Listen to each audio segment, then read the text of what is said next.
उत्तर प्रदेश में पुलिस हिरासत में हुई मौतों ने कई सवाल पुलिस कार्यप्रणाली पर खड़े कर दिए हैं। लगातार पुलिस प्रणाली में सुधार की बात हो रही है, बावजूद इसके आगरा, गोरखपुर और अब कासगंज जैसे शहरों में इस तरह के मामले सामने आए हैं। हालांकि पूरे देश में पुलिस हिरासत में हुई मौतों के आंकड़े बढ़े हैं, लेकिन इनमें से इन सब मामलों में से अकेले 23% जो मामले हैं वो यूपी से हैं। जी हाँ, और ये आंकड़े पिछले 3 साल में हुई घटनाओं के हैं, जिसका जो है मैं जिक्र कर रहा हूँ।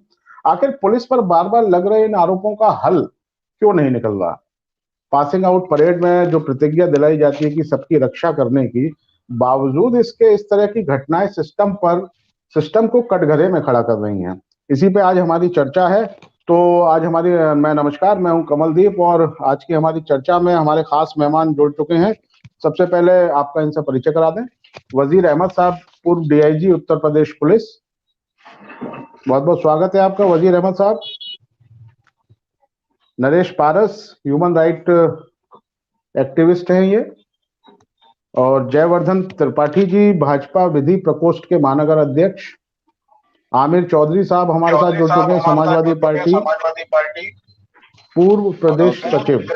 और थोड़ी देर में विनीत कांत यादव भी हमारे साथ जुड़ेंगे, रक्षक कल्याण ट्रस्ट के विनीत कांत यादव साहब। तो चलिए, वजीर अहमद साहब, आपसे मेरा सवाल है। जी, आपको मेरी आवाज आ रही है? वजीर अहमद साहब,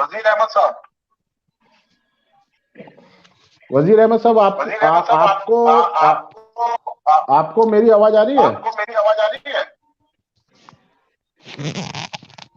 नहीं, मुझे आपकी आवाज नहीं आ रही। नरेश जी।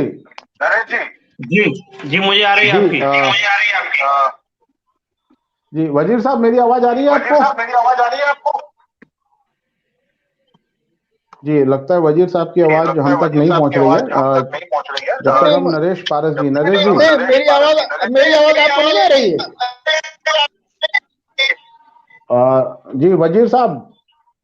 जी, मेरी आवाज आ रही है आपको? नहीं, मुझे आपकी आवाज नहीं आ रही।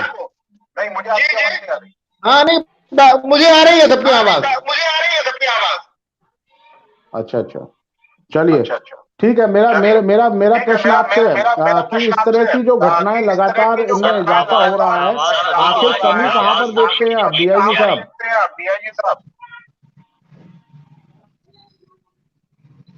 जी बताएं।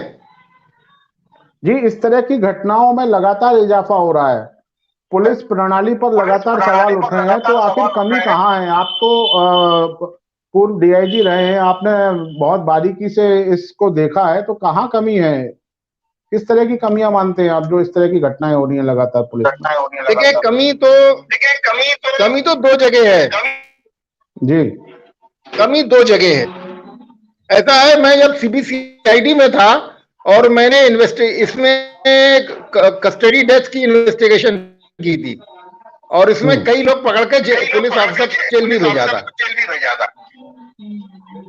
लेकिन देखिए, मुद्दा यहाँ पर ये नहीं है कि आप किसी को जेल भेज देंगे तो दूसरे लोग वो गलती नहीं करेंगे। जो सबसे बड़ा मूल प्रश्न है वो ये है कि इस प्रक्रिया में रोक क्यों नहीं लगती। तो प्रक्रिया में रोक लगाने के लिए जब कोई किसी को गिरफ्तार किया जाता है, तो जैसे अगर आप इंग्लैंड वगैरह में जाकर के देखें तो वो बगैर मजिस्ट्रेट के वारंट के अरेस्ट नहीं होता। यहाँ पर किसी को कहीं से भी उठा लिया जाता है।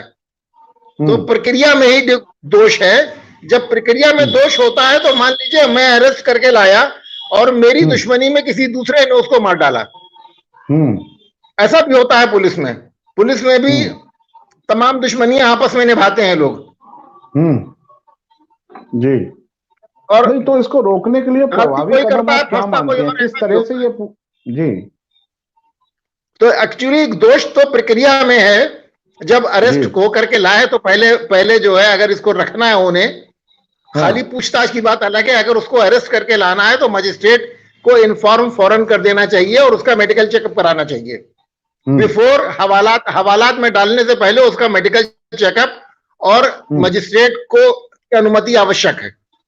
ऐसा होना चाहिए और सुप्रीम कोर्ट ने कहा भी है, ये कई आदेशों में सुप्रीम कोर्ट ने कहा है, लेकिन और मानवाधिकार आयोग ने भी कहा है, उसके स्टैंडिंग इंस्ट्रक्शंस हैं, लेकिन ये कहीं भी फॉलो नहीं होते। इसको दबाव में, कभी राजनीतिक दबाव में, कभी किसी के दबाव में, बुरा मत मानिएगा, कभी मीडिया के दबाव में अरेस्ट करके ले आते हैं, और उस कभी पैसे के दबाव में अरेस्ट करके ले आते हैं, और फिर उसके बाद मान लीजिए एक्स अरेस्ट करके लाया, भाई ने पिटाई लगा दी और वो बंदा बेचारा मर गया। तो पहले तो इसके ऊपर रोक लगनी चाहिए कि मनमानी अरेस्ट और मनमानी ये नहीं होनी चाहिए, मनमानी ठुकाई ये नहीं होनी चाहिए। नरेश जी, क्या आप सहमत हैं आप वजीर साहब की बातों से?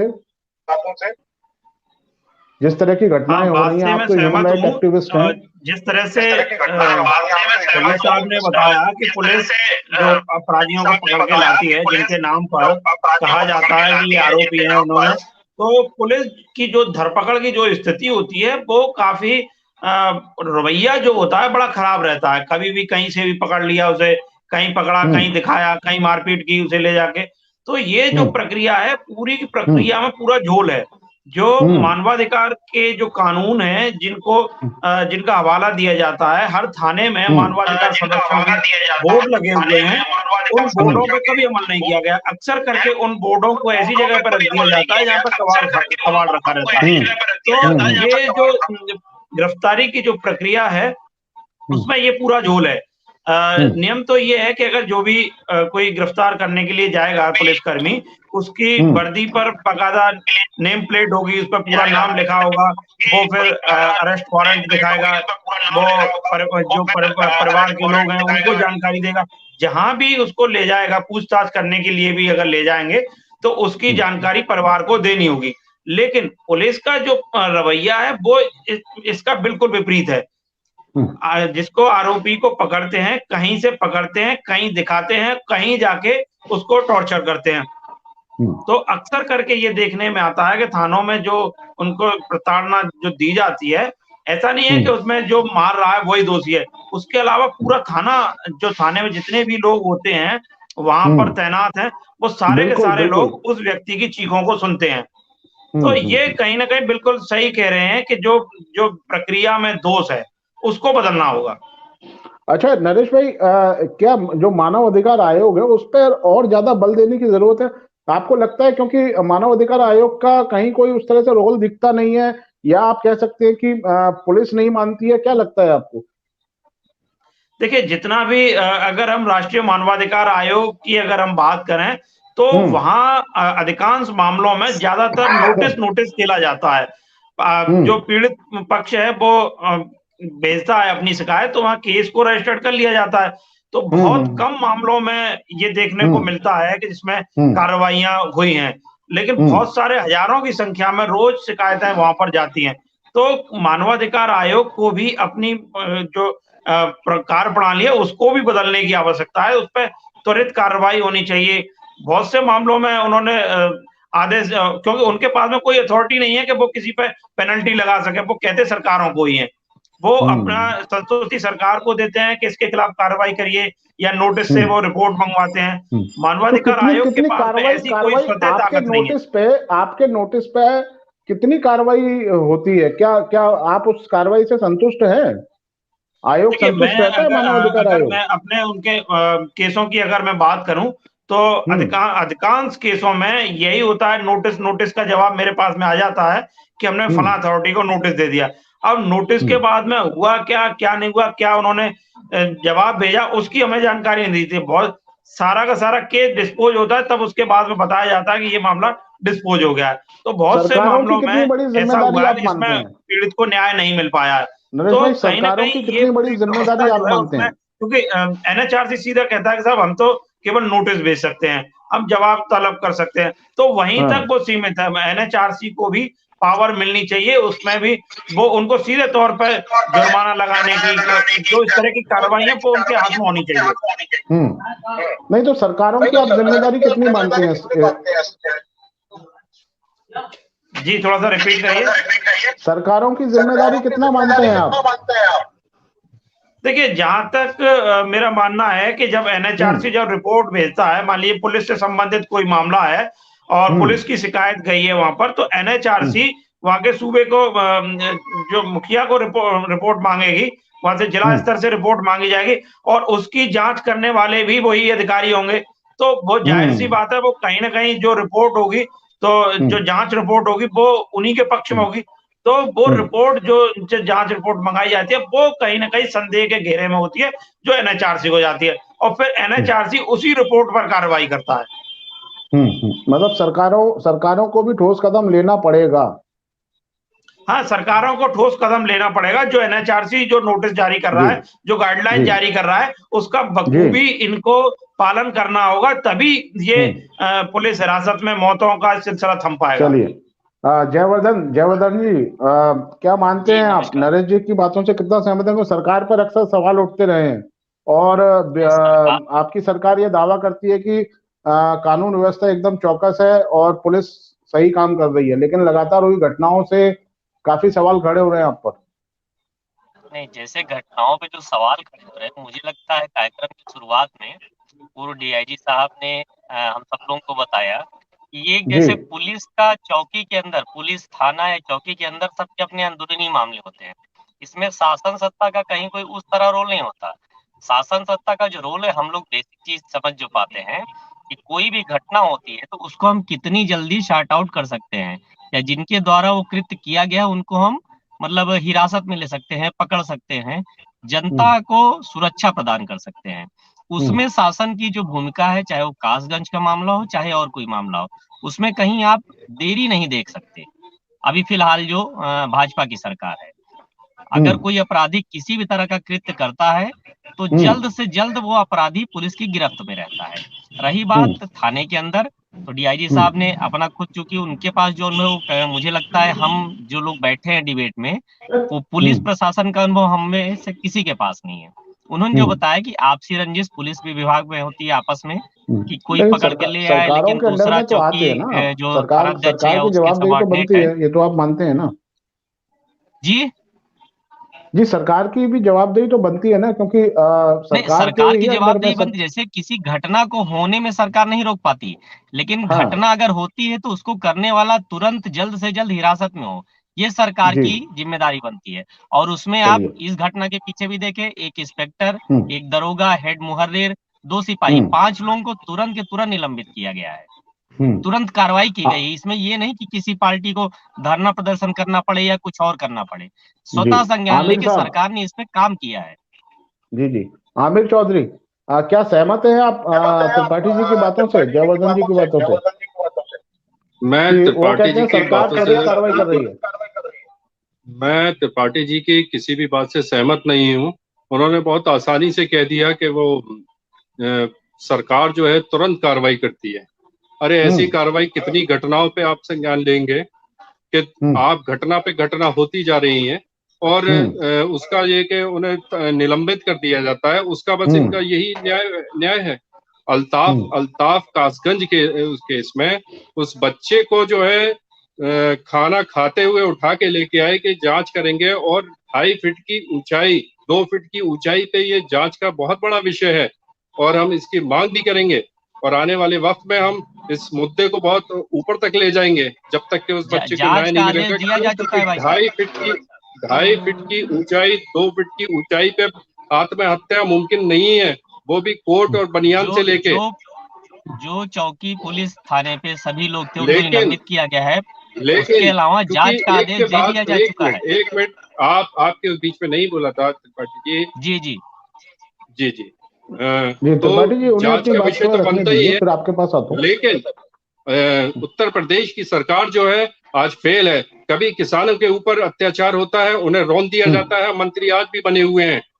और जिस तरीके से आगरा की घटना हुई, ये कासगंज की घटना हुई, ये मतलब दिन पर दिन इनका जो बढ़ता जा रहा है अत्याचार। आम जनता क्यों ना हो, योगी सरकार बोलती है कि ठोक दो, अरे बदमाश पुलिस को ठोकता है, पुलिस जो है आम जन को ठोक रही है। जी, आपकी सरकार पर भी आरोप लगते रहे हैं पूर्व में कि आपकी सरकारों में भी हिरासत में मौतें होती नहीं है, वहां भी पुलिस पर भी हमले होते रहे हैं।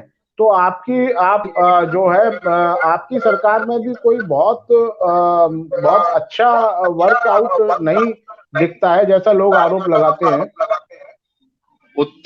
उत्तर प्रदेश में आज आप ही के मुताबिक, अभी आपने आंकड़े बताए कि उत्तर प्रदेश क्राइम में नंबर 1, कस्टोडियल डेथ में नंबर 1 है। ये ग्राफ इन चीजों पे बढ़ोतरी है।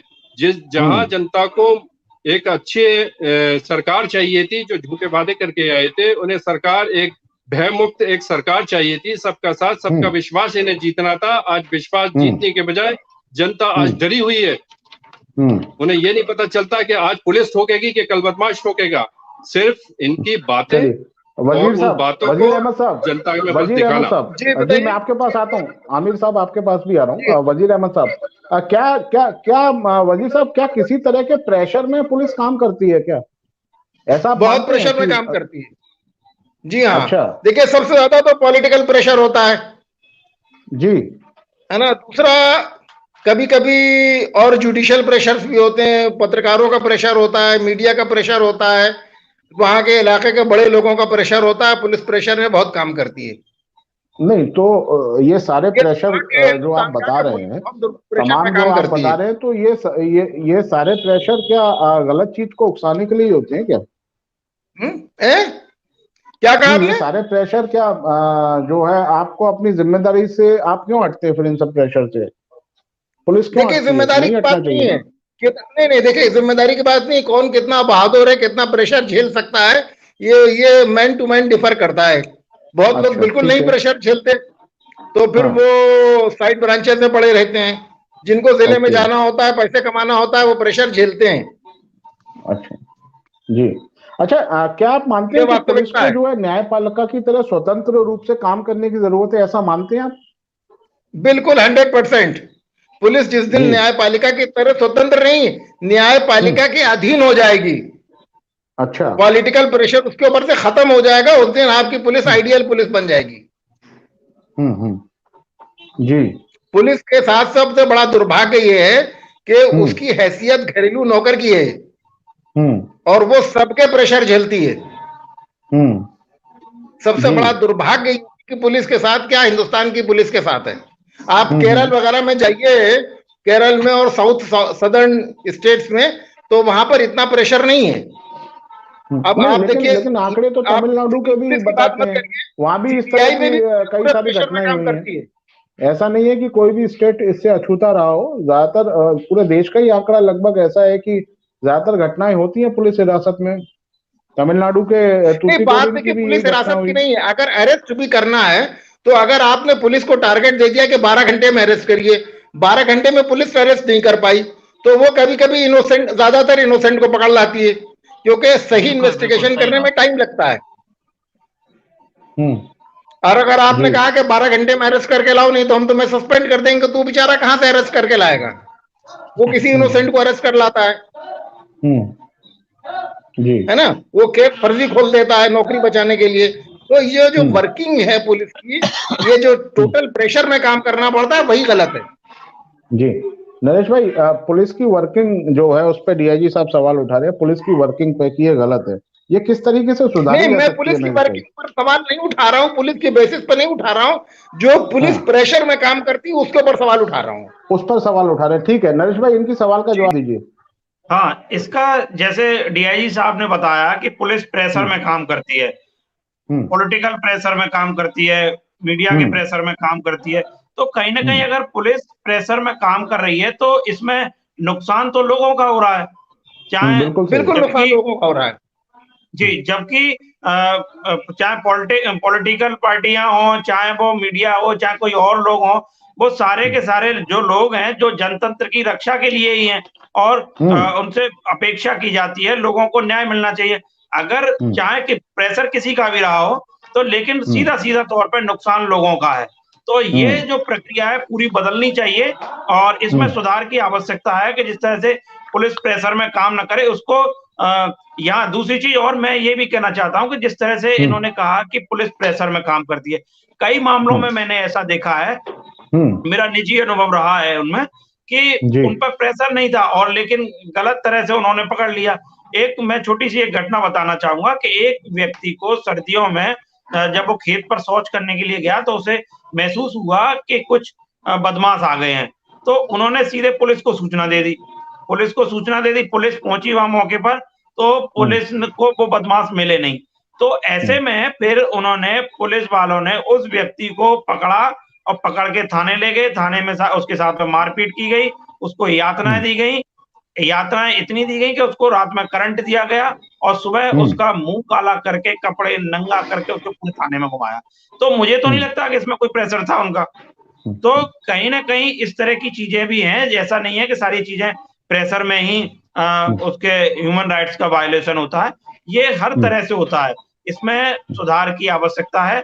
चाहे आपने पहले जिक्र किया था नरेश भाई, आपने पहले नरेश भाई आपने पहले जिक्र भी किया था कि मानव अधिकार के बोर्ड तो लगे हैं, लेकिन वो जो है बिल्कुल इधर उधर पड़े हुए हैं। मानव अधिकार का बोर्ड लगाने से कुछ नहीं हो रहा। बोर्ड तो लगे हैं थानों में जी, लेकिन उन पे अमल कितना हो रहा है? देखिए, मैं बता रहा था, अच्छा, खुद लोग भी जागरूक नहीं है, ऐसा भी गाइडलाइन मानते के हैं मुताबिक लोग हर भी तो थाने जागरूक में नहीं है। मानवाधिकार के संरक्षण के बोर्ड लगाए गए हैं।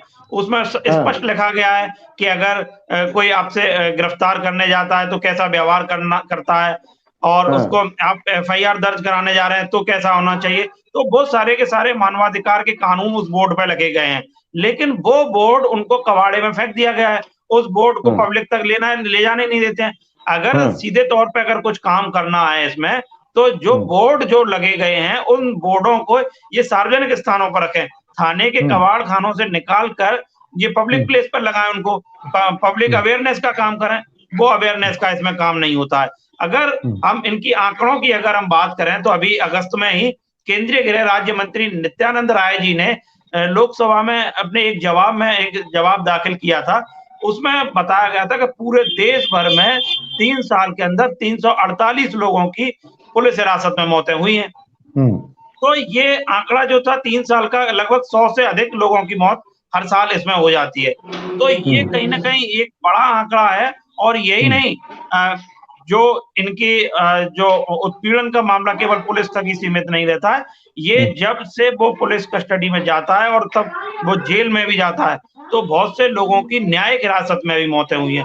तो ये जो दोनों पक्ष हैं, पुलिस हिरासत और न्यायिक हिरासत, यहाँ दोनों ही व्यवस्थाओं में झोल है, दोनों ही जगह पर लोगों की मौत हो रही है। मैंने RTI के तहत एक मामला पाया था, जिसमें पिछले 5 सालों के अंदर करीब 2500 से ज्यादा लोगों की मौतें हो गई थी, जेल में और पुलिस हिरासत में। तो ये कहीं, मैं नहीं मानता हूं कि पूरा का पूरा पुलिस हिरासत में, और जो जैसा DIG साहब ने बताया कि पुलिस प्रेशर में ही इस तरह का अंजाम दिया गया। पुलिस प्रेशर के अलावा ही बहुत सारी चीजें हैं जहां पर पुलिस हिरासत में यातनाएं दी जाती हैं और जिनसे उनकी मौत हो जाती है। आपकी बात सही है, मैं एग्री कर रहा हूँ जी, लेकिन देखिए, ऐसा है कि आपकी बात पार्शियली सही है, ये बात ज्यादा बिल्कुल है, लेकिन ऐसे जो केसेस हैं जो वो अगर 10% है तो बाकी 90% है। हाँ, वो लेकिन मैं भी वही बात कह रहा हूँ कि चाहे वो पॉलिटिकल पार्टी हो चाहे पुलिस हो, तो जब प्रेशर आ रहा है तो कहीं ना कहीं से नुकसान तो लोगों का ही है, जान तो लोगों को गंवानी पड़ रही है। मैंने RTI में जो डेटा निकाला था, उसमें आप यकीन नहीं करेंगे कि जो मरने वालों की जो संख्या थी, 70% वो लोग थे जिनके फैसले आने बाकी थे। पुलिस ने उनको जेल में भेज दिया, जेल में ही उनकी मौत हो गई। तो न्यायिक हिरासत और पुलिस हिरासत में लोगों का मरना, ये कोई नई बात नहीं है। अक्सर करके ऐसे केस आते रहते हैं और इनकी संख्या हजारों में है, आंकड़ों में लगातार वृद्धि हुई है। इसमें सुधार की आवश्यकता है। जी, नुकसान जो है लोगों का ही होता है। नरेश भाई इस बात को कहते हैं, नुकसान लोगों का ही होता है अगर पुलिस को प्रेशर है तो। नहीं, बिल्कुल पुलिस का प्रेशर रहता है, क्योंकि काम करने का दबाव रहता है। DIG साहब ने बताया कभी घटनाएं हो जाती हैं, और चाहे पॉलिटिकल प्रेशर की बात भी करते हैं। DIG साहब पॉलिटिकल प्रेशर की भी बात कर रहे हैं। वही उसी बात पर मैं रहा हूँ। तो पॉलिटिकल सभी सरकारों में रहता है। पार्टी का नहीं रहता, हर एक नेता क्षेत्र का प्रतिनिधित्व करता है, तो जनता का प्रेशर उस नेता के ऊपर रहता है। वो अपने उनको चाहे समर्थक कहिए, चाहे उनकी अपनी पार्टी के वर्कर कहिए, उनके लिए कहीं न कहीं वो स्टैंड करता है। सही गलत का फैसला पुलिस को करना रहता है। जो डीआईजी साहब ने कहा, पुलिस भी कहेंगे प्रेशर रहती है, लेकिन आपकी आवाज मुझे नहीं आ रही है। और जैसे लगातार चाहे वो पुलिस प्रणाली की बात हो या न्याय प्रणाली की बात हो, इसमें सुधार की गुंजाइश लगातार बनी हुई है और इसकी मांग लगभग सभी करते हैं, चाहे वो कोई भी पार्टी हो, मानवाधिकार हो, इसमें सुधार की बहुत गुंजाइश है। तो अभी सरकार क्या स्टैंड ले रही है इस सुधारों पे? क्या स्टैंड ले रही है? थाने पे इंस्पेक्टर दरोगा उनको निलंबित किया है, जांच का आदेश दे दिया है और जल्दी से जल्दी वो तो एक कार्रवाई है, जो घटना हुई उसकी कार्रवाई है, लेकिन इस पूरी प्रक्रिया में क्या स्टैंड लेती है सरकार कि इस तरह की घटनाएं ना हो? नहीं, ये जैसे घटनाएं देखे, मैंने शुरू में आप लोगों से बातचीत में कहा था कि घटनाएं व्यक्तिगत, जैसे अभी किसी दो लोगों की दुश्मनी है तो एक दूसरे को मारना चाहेंगे तो उस पर कोई सरकार नहीं रोक लगा सकती। सरकार यही कर सकती है। देखिए, अब सारी घटनाएं तो एक दूसरे की दुश्मनी से नहीं हो सकती ना भाई, विभाग में हो रही है, तो मैं उसकी बात कर रहा हूँ। तो उस पे अभी क्या सुधारात्मक वो रवैया अपनाया जा रहा है सरकार के थ्रू? सरकार में जैसे आप बदमाशी को ही देख लीजिए, पहले के आप आंकड़े उठाएंगे और आज के आंकड़े उठाएंगे, जो चौधरी जी ने कहा कि ठोको अभियान चल रहा है, तो अगर ठोको अभियान चल रहा है तो अपराधी खुद क्यों जाके सरेंडर कर रहा है? किसी भी थाने में जाके खुद, हर जिले में लगभग ऐसे केस है जहां अपराधी खुद, जो कभी जेल से दूर भागते थे, थाने से दूर भागते थे, वो खुद जाके सरेंडर कर रहे हैं सरकार में। तो कोई अपने लिए गोली नहीं, वो सुरक्षा महसूस कर रहे हैं। आप सरकार जो इस तरह की कार्रवाई कर रही है वो तमाम चीजों से उसमें दो राय नहीं है, लेकिन जो इस तरह की घटनाएं हो रही है ना, सवाल तो उस पर है भाई। आदमी पुलिस के पास जाता है और जो है पुलिस ही जो है इस तरह से घटनाएं करे, तो फिर कहीं ना कहीं एक डर बैठता है ना जनता में।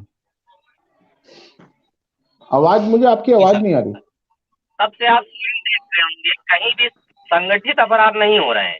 इधर बीच आप जो देख रहे होंगे नए जैसे जिसको कहा जाता है नए अपराधी, जो कहीं लिस्टेड नहीं है, कहीं उनका नाम नहीं है, उस तरह के लोग घटनाएं ज्यादा कर रहे हैं। जो संगठित अपराधी थे, जो लगातार घटनाएं करते थे, वो कहीं अपने को मतलब गलत कार्यों से अपने को दूर किए हुए हैं, क्योंकि उनके अंदर सरकार का भय है। आमिर चौधरी साहब, जी क्या मानते हैं आप?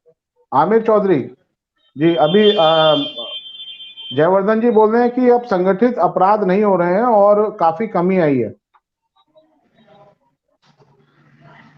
आमिर चौधरी, आपसे मेरा सवाल है।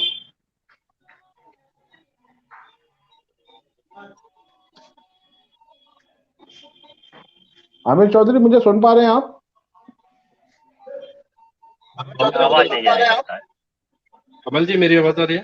आवाज नहीं आ रही। जी आमिर जी बताएं, बोलिए। जी, मैं सवाल दोहराएंगे, मैं नहीं सुन पाया था।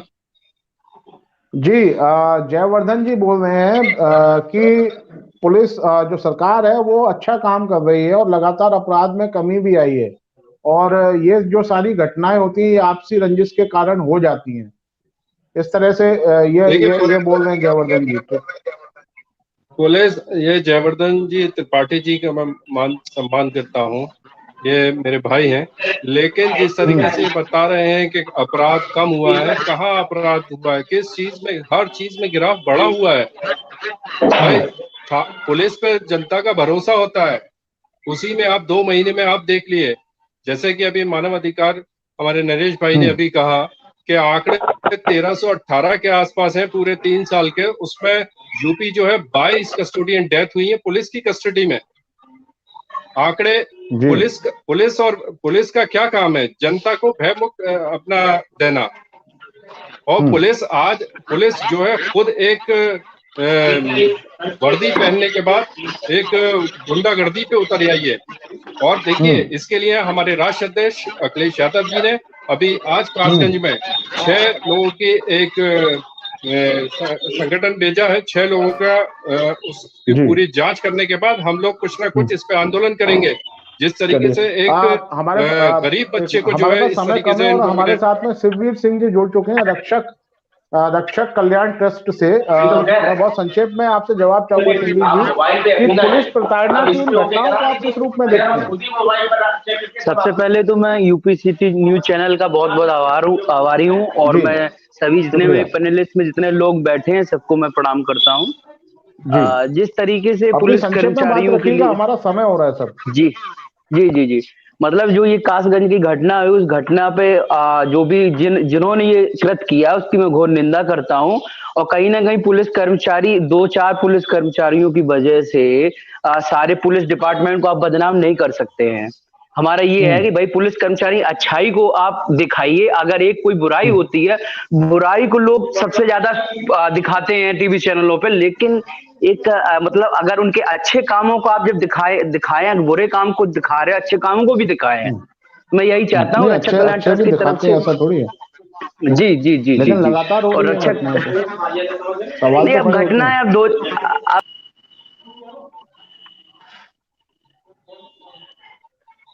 जी शिववीर जी आपकी आवाज नहीं आ रही मुझे। चलिए कंक्लूड करते हैं सर, हमारा भी समय हो रहा है। वजीर अहमद साहब मैं कंक्लूड करूंगा आपसे कि किस तरह से सारी चीजों में एक सुधार आया जा सकता है। एक संक्षेप में आप बताइए, हमारा समय हो रहा है। जी देखिए 5 बिंदु हैं जिनके ऊपर एक्शन होना चाहिए। जी। पहला तो एक सीआरपीसी में ये अमेंड होना चाहिए कि जब कोई मुलजिम थाने पर लाया जाता है तो उसकी वीडियोग्राफी हो और उसका मेडिकल एग्जामिनेशन हो, पहला बिंदु। और उसकी सूचना जो है वो पूरी तत्काल मजिस्ट्रेट को पहुंच जाए जी, ताकि फिर थाने पर लाके मारने कूटने की जैसी बात खत्म हो जाए। जी। एक पहला बिंदु है। दूसरा बिंदु जो है वो ये है कि जो पुलिस अधिकारियों का तत्काल प्रभाव से निलंबन और ये सब होता है, तो ये तत्काल प्रभाव से नहीं होना चाहिए, ये कोई चार्ज हो तभी होना चाहिए। कभी ऐसा होता है ना कि फौरन उसने कोई भी नेताजी नाराज हो गए और उसने कहा रूलिंग पार्टी के नेता हैं, उन्होंने कहा ठीक है साले मैं तुझे जो है अभी बुंदेलखंड भिजवाता हूँ, तो उसे उन्होंने बुंदेलखंड भिजवा दिया, किसी को पीटीसी भिजवा दिया। तो ये अब किसी के बच्चे पढ़ रहे हैं कुछ है तो सारे लोग दबाव में गलत काम करते हैं। जी हाँ सुनिए, तो ट्रांसफर की एक पॉलिसी होनी चाहिए, ट्रांसफर की एक पॉलिसी होनी चाहिए कि जी आपकी आवाज नहीं आ रही मुझे। इस चार्ज पर लोग है। और तीसरा बिंदु जो है वो ये है कि थाने में जो कुछ भी होता है उसके लिए एक जीडी मेंटेन होती है। तो वो जीडी को आप जमाना इलेक्ट्रॉनिक का है, उस जीडी को इलेक्ट्रॉनिक कर दिया जाए, क्योंकि लोग उसके पन्ने फाड़ देते हैं, बदल देते हैं। अब हवालात में आदमी आ गया तो उसको भी इलेक्ट्रॉनिक चाबी होनी चाहिए। देखिए जहां तक है कि ये बिंदु आ रहा है कासगंज वाला, तो वो नली के टोटी से सुसाइड करना बता रहे हैं, जो इम्पॉसिबल है। अगर ये केस सीआईडी में जाएगा तो सीआईडी चार्जशीट लगाएगी पुलिस वालों के खिलाफ, क्योंकि नली की टोटी से कोई भी आदमी जो है नल की टोटी से 1.5 फीट कोई भी आदमी सुसाइड नहीं कर सकता। और क्या बिंदु आप बता रहे हैं सुधार के? हाँ मैं सुधार का ही बिंदु बता रहा हूँ। तो पहला सुधार का बिंदु तो ये कि जब कोई मुलजिम पुलिस कस्टडी में हो तो उसकी वीडियोग्राफी होनी चाहिए कि उसके कोई चोट है नहीं है, बीमारी है नहीं है, और डॉक्टर का परीक्षण होना चाहिए। और ये सारी चीजें डिजिटल फॉर्म में ही मजिस्ट्रेट को ट्रांसफर हो जानी चाहिए जी, ताकि फिर बाद में उसके साथ कोई छेड़छाड़ ना हो सके। जी जी बहुत शुक्रिया। नरेश भाई आपसे चाहूंगा कंक्लूड करें आप। देखिए जो डीआईजी साहब ने जो बताया है कि उनकी कुछ बातों से मैं सहमत हूँ। 10 सेकंड में कंक्लूड करें सर। इन्होंने अच्छा सुझाव दिया है कि जैसे जब वो आता है आरोपी तो उसको हिरासत में लिया जाता है, तो उसकी वीडियोग्राफी हो, और जो जीडी को जो इन्होंने ऑनलाइन कराने की बात कही है वो बहुत जरूरी है, क्योंकि ज्यादातर जो गोलमाल होता है वो जीडी में ही होता है। कभी लाते हैं, कभी दिखाते हैं, कभी कुछ करते हैं, तो ये जीडी ऑनलाइन होना जरूरी है। और यहाँ पर मैं एक इसमें जोड़ना चाहूंगा कि एक थाना स्तर पर और एक जिला स्तर पर इस तरह की एक मॉनिटरिंग कमेटी होनी चाहिए। मॉनिटरिंग कमेटी हो जो कि थानों की जो जिस तरह से ऑनलाइन अगर जीडी का वो मामला आता है या वीडियोग्राफी आता है तो इसकी समीक्षा भी की जाए, इसमें पुलिस के अधिकारियों के साथ साथ वो मॉनिटरिंग कमेटी महीने में या साप्ताहिक समीक्षा करे कि उनको देखे कहीं कोई गोलमाल तो नहीं हुआ है। दूसरा ये है कि जो एनएचआरसी है, एनएचआरसी केवल नोटिस भेजती है, जवाब मांगती है, फिर सरकार को कह देती है। तो अगर कुछ मामले शिकायत में आते हैं और उसमें दोषी पाया जाता है तो एनएचआरसी को पावर दी जाए कि वो ऐसे मामलों में सीधे हस्तक्षेप करके कार्रवाई के लिए वो कर सके। ये दो मेरे सुझाव है जो बहुत जरूरी है। चलिए, आप हमारा समय हो चुका है और इस चर्चा के लिए आप सभी का बहुत बहुत धन्यवाद करता हूं और कल अगली चर्चा में अगले विषय में को लेकर फिर से हम हाजिर होंगे। तब तक के लिए इजाजत दीजिए मुझे। नमस्कार।